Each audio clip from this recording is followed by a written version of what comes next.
Hello everyone बच्चों, properties of arithmetic mean का आज हम सेकंड पार्ट डिस्कस करने वाले हैं। फर्स्ट पार्ट में हमने 3 प्रॉपर्टीज को डिस्कस किया था, उससे रिलेटेड हमने क्वेश्चंस भी सोल्व किए थे जो आपके एग्जाम में डायरेक्टली पूछे जा सकते हैं।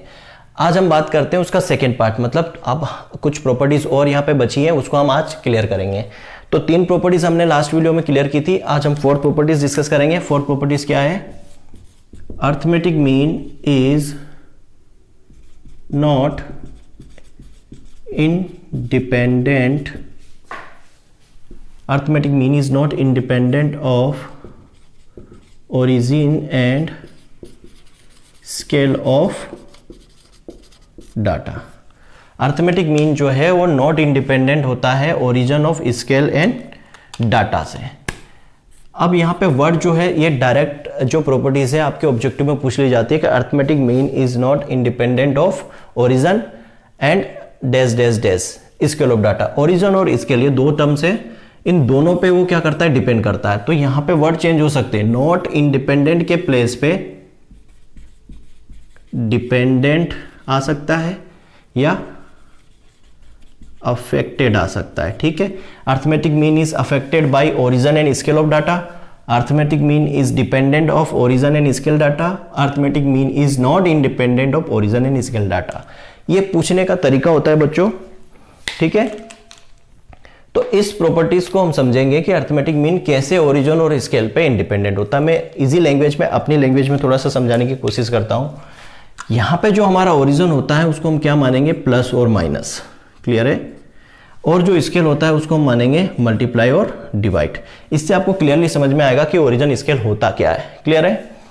तो यहां पे मैं एक फॉर्मूला लिख रहा हूं, D I equal to X I minus A upon में एच। ठीक है, डी आई कोई वेरिएबल है, यहाँ पे एक्स आई भी एक वेरिएबल है, ए यहाँ पे हमने क्या माना? एज्यूम्ड मीन है। यहाँ पे क्या है? ए एक एज्यूम्ड मीन है, हमने एज्यूम्ड मीन माना। एच जो है हमारी क्या है? विड्थ है। एक्स हमारा वेरिएबल है और ये भी हमारा क्या है? वेरिएबल्स है। तो यहां पे ए क्या शो कर रहा है? माइनस के साथ है ए, मतलब वो ओरिजिन को शो कर रहा है। एच डिवाइड के साथ है, मतलब वो स्केल को शो कर रहा है। क्लियर है? मतलब यहाँ ए जो है ओरिजिन है, एच जो है स्केल है, इसको शो कर रहा है। मैं इस प्रॉपर्टीज को थोड़ा सा प्रूफ करके आपको समझाने वाला हूं। क्यों? क्योंकि इस प्रॉपर्टीज से हम डायरेक्ट अर्थमेटिक मीन निकाल सकते हैं। जो पहले वीडियो में हमने जो डिस्क्रीट और कंटिन्यूस सीरीज में जो फॉर्मूला लगाया था वो ना लगा के, ये लगा के भी हम निकाल सकते हैं। तो मैं क्या कर रहा हूं, यहाँ पे इस एच को उस तरफ ले जा रहा हूं। ये क्या हो जाएगा? D I H equal to X I minus H. Clear है? अब इसको मैंने दे दिया इक्वेशन नंबर 1। अब इस इक्वेशन 1 में मैं क्या करूंगा? Summation F I multiply in equation 1। Summation F आई का मल्टीप्लाई कर रहा हूं। मैंने समेशन एफ आई का मल्टीप्लाई कर रहा हूं। एच यहाँ पे इसके साथ कोई आई नहीं है, ये क्या है? कांस्टेंट वैल्यू है, तो ये आ जाएगी बाहर एच। ये हो जाएगा summation F I D I equal to, यहाँ पे समेशन एफ आई का मल्टीप्लाई करूंगा तो ये समेशन एफ आई एक्स आई, आई है यहाँ पे वेरिएबल है तो ये समेशन के साथ जाएगा। यहाँ पे ए कांस्टेंट है, ए बाहर आ जाएगा। ठीक है, यहाँ पे इसके साथ कोई, ये वेरिएबल नहीं है, मीन है, ये कांस्टेंट वैल्यू है। ठीक है, तो ये बाहर आ जाएगा, यहाँ हो जाएगा समेशन एफ आई। क्लियरली? ये हमारी हो गई इक्वेशन नंबर 2। अब क्या करेंगे? इस इक्वेशन नंबर 2 में फिर से हम क्या करेंगे? समेशन एफ आई या simple capital N is divided in equation 2। Capital N से हम डिवाइड कर रहे हैं इक्वेशन 2 को। इक्वेशन कैपिटल एन ले सकते हो और कैपिटल एन किसके बराबर होता है? समेशन एफ आई के बराबर होता है। तो आप चाहे कैपिटल एन लिखो या समेशन एफ आई लिखो, एक ही बात है। तो मैंने यहाँ पे क्या किया? H summation F I D I equal to upon में क्या हो गया? Summation F I is equal to, same यहाँ पे भी समेशन एफ आई से डिवाइड करेंगे तो समेशन एफ आई एक्स आई अपॉन में समेशन एफ आई माइनस ए। यहाँ पे भी क्या होगा? समेशन एफ आई से डिवाइड होगा। पूरी इक्वेशन में डिवाइड करना है हमको समेशन एफ आई से। क्लियरली? अब यहाँ पे हमें चीज़ें समझनी है कि क्या बन रहा है। इसको देखिए, ये हमारा क्या हो गया? ये हमारा अर्थमेटिक मीन का फॉर्मूला बन रहा है। क्या होता है ग्रुप्ड मीन वाला? समेशन एफ आई एक्स आई अपॉन में कैपिटल एन या समेशन एफ आई, ये किसका फॉर्मूला है, एक्स बार का। तो इसके प्लेस पे हम क्या रखेंगे, एक्स बार रखेंगे। क्लियर है, इसके प्लेस पे हम क्या रखेंगे, एक्स बार रखेंगे। ठीक है, तो इसके प्लेस पे तो एक्स बार आ गया। अब यहाँ पे इसको देखिए, इस एच को आप भूल जाइए, पहले हम क्या करेंगे, इसको देखिए, summation F I D I upon में समेशन एफ आई। यहाँ पे क्या था, समेशन एफ आई एक्स आई अपॉन में समेशन एफ आई, जिसको हमने क्या माना, एक्स बार माना। एक्स आई था इसलिए एक्स बार माना। सेम है यहाँ पे, बिल्कुल सेम है, बस यहाँ पे एक्स आई के प्लेस पे क्या है, डी आई है। तो यहाँ पे डी आई है तो ये क्या हो जाएगा, डी बार। तो ये क्या बनेगा, H D bar equal to ये क्या हो जाएगा, एक्स बार माइनस। अब यहाँ पे दोनों F I summation F I से summation F I cancel, minus में क्या बचा हमारा, ए। क्लियर। अब यहाँ क्या करेंगे, इस ए को उस तरफ ले जाएंगे, हमें क्या चाहिए, एक्स बार। तो ए को उस तरफ ले जाएंगे तो फॉर्मूला बनेगा X bar equal to A plus H D bar. तो ये हमारा क्या बना, अर्थमेटिक मीन का फॉर्मूला है। ये कि एक्स बार क्या है, अर्थमेटिक मीन का फॉर्मूला है। किसके थ्रू निकाला हमने, ये ओरिजिन और स्केल मेथड से। कई बार आपको एग्जाम में जो क्वेश्चन आता है, थ्योरी क्वेश्चन, उसमें ये पूछ लिया जाता है, calculate the arithmetic mean from the following data by origin and scale method. तो जब ओरिजिन स्केल मेथड पूछी जाएगी तो आपको ये वाला फॉर्मूला लगाना है। मैं अभी आपको एक क्वेश्चन इसका करके भी बताऊंगा। क्लियर है। अब हमने बात की थी कि कैसे डिपेंड कर रहा है। प्रॉपर्टीज में क्या लिखा था कि it is dependent on origin and scale. तो यहां पे देखो हमारा जो फॉर्मूला निकल के आया है उसमें ए जो है कोई वैल्यू प्लस हो रही है, और मैंने क्या बताया था, प्लस माइनस क्या होगा, ओरिजिन होगा, प्लस और माइनस। तो यहाँ पे एक ए जो है वो प्लस हो रहा है, मतलब ये ओरिजिन पे डिपेंड कर रहा है। ठीक है, यहाँ पे एच क्या है, मल्टीप्लाई हो रहा है, और मैंने बोला था स्केल क्या होगा, स्केल होगा मल्टीप्लाई और डिवाइड होता है। तो यहाँ पे एच जो है मल्टीप्लाई हो रहा है, मतलब कि अगर किसी सीरीज में हम कोई वैल्यू जोड़ देते हैं तो हमारा अर्थमेटिक मीन भी क्या होगा, जुड़ेगा, मतलब बढ़ेगा। किसी सीरीज में हम किसी वैल्यू का किसी कांस्टेंट वैल्यू से गुणा कर देते हैं तो हमारा अर्थमेटिक मीन भी उतने से गुणा हो जाएगा। ये सिंपल सा क्वेश्चन कॉन्सेप्ट है इसका। मतलब कि अगर हमें इधर वैल्यू में सीरीज में अगर कोई वैल्यू बढ़ा रहे हैं तो अर्थमेटिक मीन बढ़ जाएगा, घटा रहे हैं तो घट जाएगा, मल्टीप्लाई कर रहे हैं तो मल्टीप्लाई हो जाएगा, डिवाइड कर रहे हैं तो डिवाइड हो जाएगा। इसका मैं अलग से आपको एक टेबल बना के दूंगा। अभी पहले इससे रिलेटेड एक न्यूमेरिकल्स हम देख लेते हैं। क्लियर है। आई होप आपको ये पूरी प्रॉपर्टीज का इसका जो सॉल्यूशन है, प्रूफ है, आपको समझ में आया होगा कि कैसे ये बना है, X bar equal to A plus H D bar. अब इस प्रॉपर्टी से रिलेटेड एक न्यूमेरिकल्स देख लेते हैं जो अक्सर जनरली एग्जाम में पूछ लिया जाता है। Calculate the mean from the following data by origin and scale method. Clear.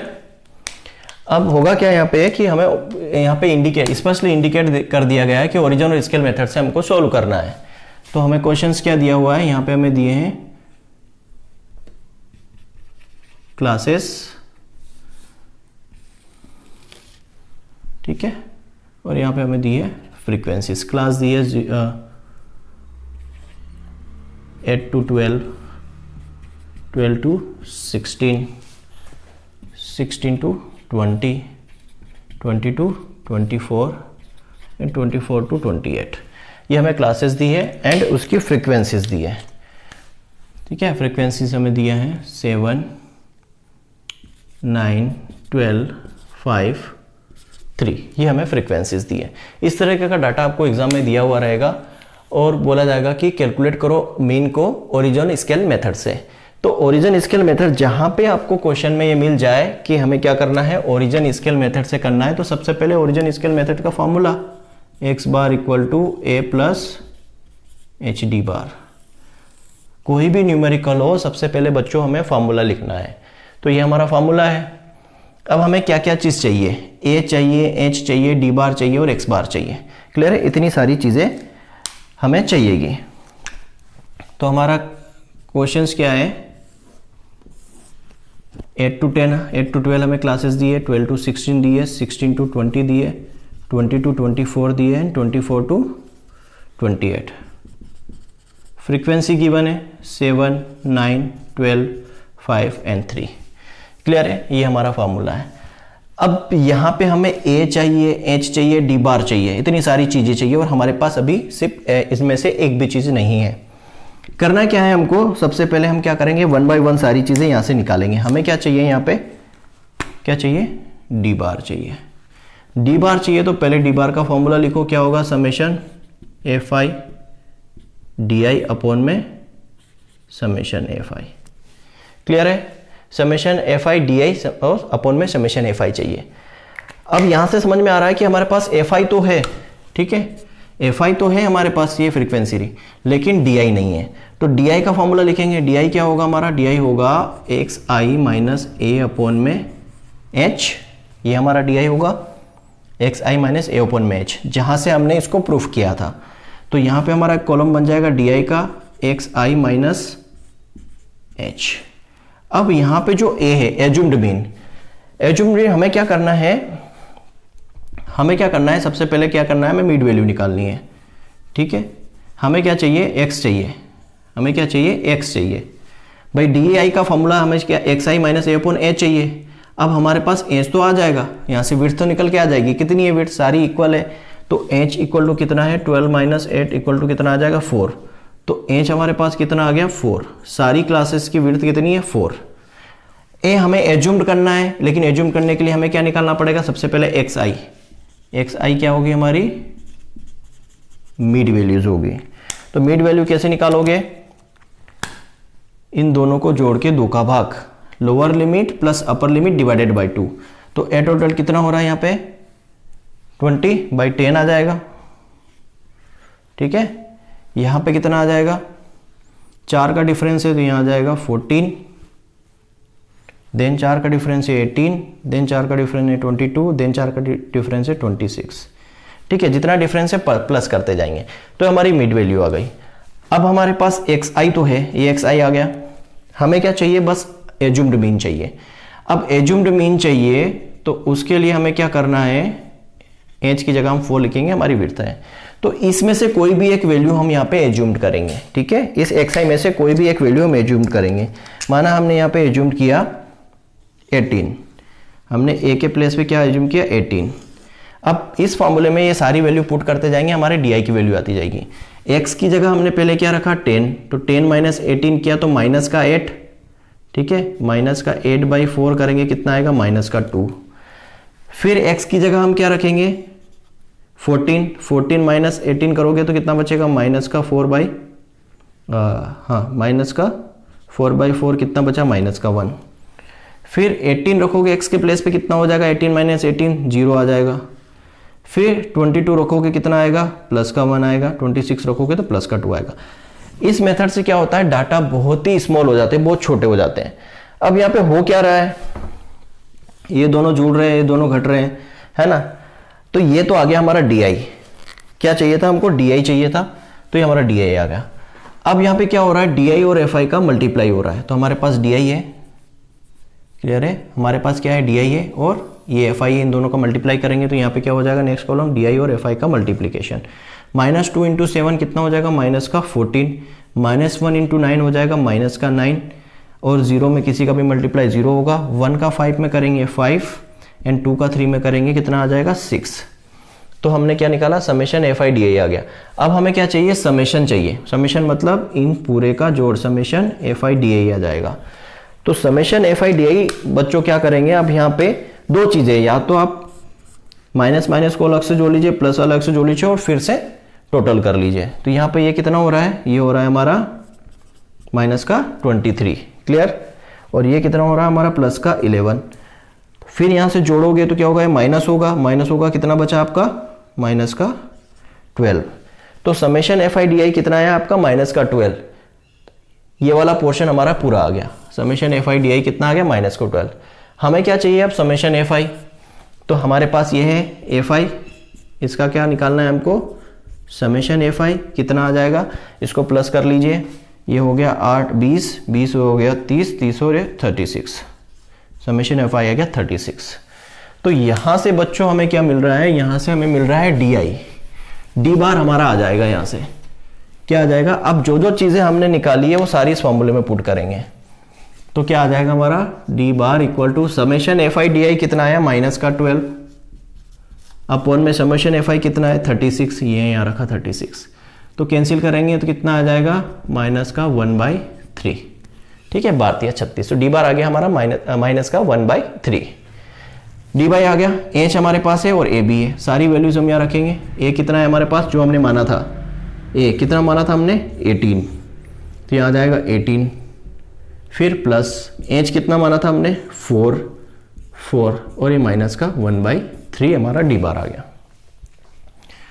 क्या करेंगे, इसको आगे सोल्व कर लीजिए। ये हो गया 18, ये हो जाएगा माइनस का 4/3, तो एक्स बार इक्वल टू ये हो गया, इसको करेंगे हमारा कितना आ जाएगा 1 टाइम जाएगा, फिर बचा 3 टाइम जाएगा 1/3, तो आपका एक्स बार निकल के आ जाएगा 16.7 समथिंग, 16.7 समथिंग। तो आप अगर उस मेथड से भी इसको सोल्व करेंगे तो भी आंसर यही आना है, और इस मेथड से करेंगे तब भी आंसर यही आना है। तो चॉइस आपकी है, मतलब अगर एग्जाम में कंडीशन नहीं है तो आप कोई सी भी मेथड यूज कर सकते हैं, लेकिन अगर एग्जाम में कंडीशन दे दी है कि आपको ओरिजिन और स्केल मेथड ही यूज करना है, तो आपको फिर ये वाला फॉर्मूला यूज करना पड़ेगा और ये वाली प्रोसीजर लगानी पड़ेगी। क्लियर है बच्चों? अब हम आगे बात करते हैं, ये तो हमारी प्रॉपर्टीज हो गई, बट यहां पे और एक टाइप के क्वेश्चंस आते हैं जिसको मैं एक टेबल फॉर्म में आपको कन्वर्ट करके पूरा समझा दूंगा, जिससे आप कभी भी क्वेश्चंस गलत नहीं करेंगे। सॉरी, क्या है, if X bar is the mean of N observation.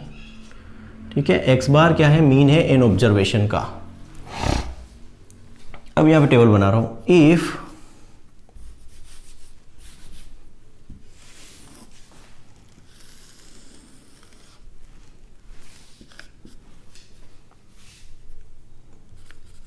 each observation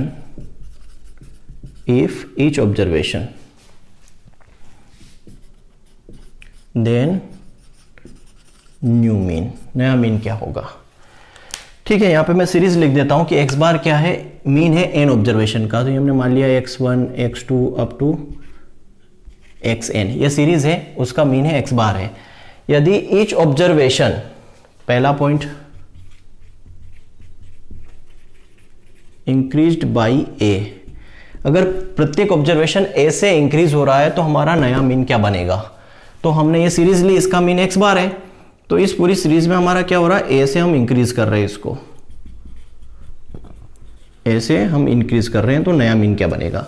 तो नया मीन भी क्या होगा, वो सीधे सीधे ए से इंक्रीज हो जाएगा। यहां पे यही वाली प्रॉपर्टीज लग रही जो भी हमने की है ओरिजिन स्केल वाली, बट क्या होता बच्चे समझ नहीं पाते उसको, इस मेथड से आप क्लियरली समझ पाओगे। फॉर एग्जाम्पल, यहाँ पे मैं एग्जांपल ले रहा हूँ कि हमारे पास 2, 4 और 6 एक सीरीज है, जिसका मीन आप जो भी मानना चाहो, यहाँ पे मीन कितना आ जाएगा निकाल लो, 10 और 12/3 आ जाएगा 4, इसका मीन कितना है, इतना है। अब इस पूरी सीरीज में मैं क्या कर रहा हूँ, इंक्रीज कर रहा हूँ 2 से, a इक्वल टू 2। ठीक है, पूरी सीरीज को मैंने क्या किया, यहाँ पे 2 से इंक्रीज कर रहा हूँ, 2 से इंक्रीज करूंगा कितना हो जाएगा, ये 4 हो जाएगा, ये 6 हो जाएगा और ये 8 हो जाएगा। तो नया मीन क्या होगा, वो डायरेक्टली क्या करेंगे हम, 2 से इंक्रीज हो जाएगा, वो सीधे 2 से इंक्रीज हो जाएगा, 6 हो जाएगा। कैसे, चेक कर लो यहाँ पे निकाल के, क्या हो जाएगा, 4 और 6 10, 10 और 8 18, 18/3 कितना आ जाएगा 6। तो ये आपको कैलकुलेशन करने की जरूरत नहीं पड़ेगी। क्या बोला है कि अगर एन ऑब्जर्वेशन का मीन एक्स बार है, यदि प्रत्येक ऑब्जर्वेशन में, सारे ऑब्जर्वेशन में हम किसी ए से इंक्रीज कर देते हो तो नया मीन भी सीधे सीधे ए से इंक्रीज हो जाएगा। एग्जाम्पल हमने ले लिया कि 2 4 6 एक सीरीज थी, उसका मीन 4 था, हमने प्रत्येक सीरीज में, प्रत्येक ऑब्जर्वेशन में, सारे ऑब्जर्वेशन में क्या किया, 2 को बढ़ा दिया, 2 से इंक्रीज कर दिया, 2 में 2 जोड़ा 4 हो गया, 4 में 2 जोड़ा 6, 6 में 2 जोड़ा 8 हो गया। तो नया मीन निकल के आया, वो क्या है 6 क्या हुआ, डायरेक्टली अगर हम 4 में 2 प्लस कर देते तब भी 6 आ रहा था। तो हमें ये कैलकुलेशन करने की जरूरत नहीं है, और इस टाइप के क्वेश्चंस एग्जाम में सीधे सीधे पूछ लिए जाते हैं। क्वेश्चंस क्या आता है बच्चों, क्वेश्चन इसी पैटर्न पे आएगा, क्वेश्चन इसी पैटर्न पे आएगा। मैं ऊपर लिख देता हूं, if 10 is the mean of 5 observation, if each observation is increased by 3, then the mean is। इस तरह से क्वेश्चंस बनता है और सीधे ये ऑब्जेक्टिव में क्वेश्चन आता है कि 5 ऑब्जर्वेशन का मीन जो है 10 है और प्रत्येक ऑब्जर्वेशन में हम 3 जोड़ रहे हैं तो नया मीन क्या होगा। प्रत्येक ऑब्जर्वेशन में 3 जोड़ रहे हैं तो सीधे सीधे मीन में क्या करो, 3 जोड़ दो, 13 हो जाएगा। क्लियर है, यही टेक्निक।